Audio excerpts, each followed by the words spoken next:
Hi, this is John Guandolo with your Understanding the Threat moment brought to you by the Glazov Gang. Thanks for being with us. Today's question is simple. Is Islam compatible with the West, but specifically with the United States of America, our founding principles, our law, and therefore our Constitution? Well, first we have to answer the question, what is Islam? And so for that answer, we just go to Islamic sources, which define Islam as a complete way of life, social, cultural, military, political, and religious, all governed by Allah's divine law, Sharia. And what does Sharia demand? All published authoritative Sharia demands Muslims wage war against the non-Muslim population until Allah's divine law, Sharia, is the law of the land. Well, now we have our first conflict, because men and women who swear an oath to protect and defend the Constitution of the United States immediately come into conflict with Islam, whose stated purpose is to eradicate all un-Islamic governments until Islam is dominant on the earth. Problem number one.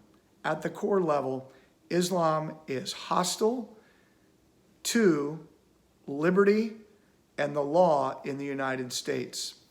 So let's begin there. What else does Sharia say? Well, Sharia mandates death sentences for adultery, for those who leave Islam, for homosexuals. It identifies those who commit certain crimes for various barbaric punishments, like those who are unmarried who fornicate 100 lashes publicly. What else? Those who steal, the amputation of the hand, and the detailed amputation of other limbs if the perpetrator is caught other times. This is barbaric and it's inhumane. And it's contrary not only to U.S. law, to our founding principles, that the God of the Judeo-Christian God is a just but loving Father. That concept doesn't exist in Islam. So what Muslims are required to do is obey Sharia. That is the call for all Muslims. And again, Sharia is barbaric.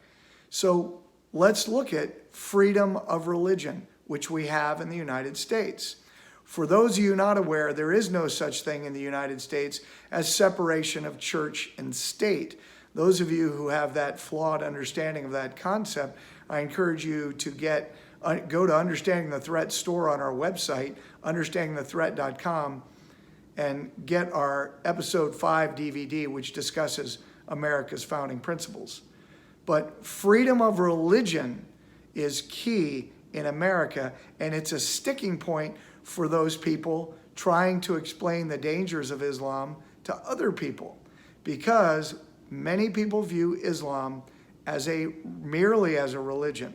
However, in the most widely used junior high textbook in U.S. Islamic schools, it says, and I quote on page 2, Islam is not a religion, however, but a complete way of life.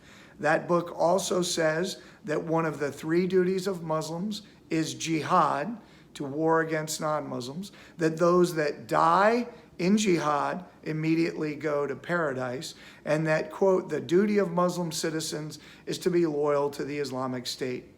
Well, during this week of the 4th of July, 2019, those principles as laid out in core Islamic doctrine is contrary to our founding principles, contrary to our Constitution, contrary to U.S. federal code, federal law, and contrary to liberty and civil life. It is contrary to human nature, and it is contrary to the very bedrock upon which America's law and government rests.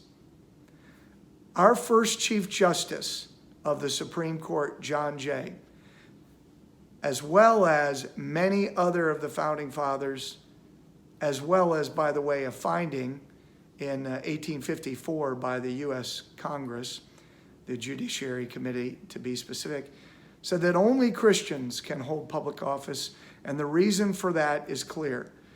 Because how can you support and defend the law of nature and nature's God, legally defined as the will of God, the Judeo-Christian God, and Holy Scripture? How can, as an executive, you adjudicate those laws, or as a legislator, legislate those laws, or as a judge, judge specific instances if you don't believe in the very founding of our nation? There is no place for Islam in civilized society. But there is a place for all human beings who come to America willing to assimilate into the culture, obey our laws. We welcome you with open arms. God bless you. Happy Independence Day, and God bless the United States of America.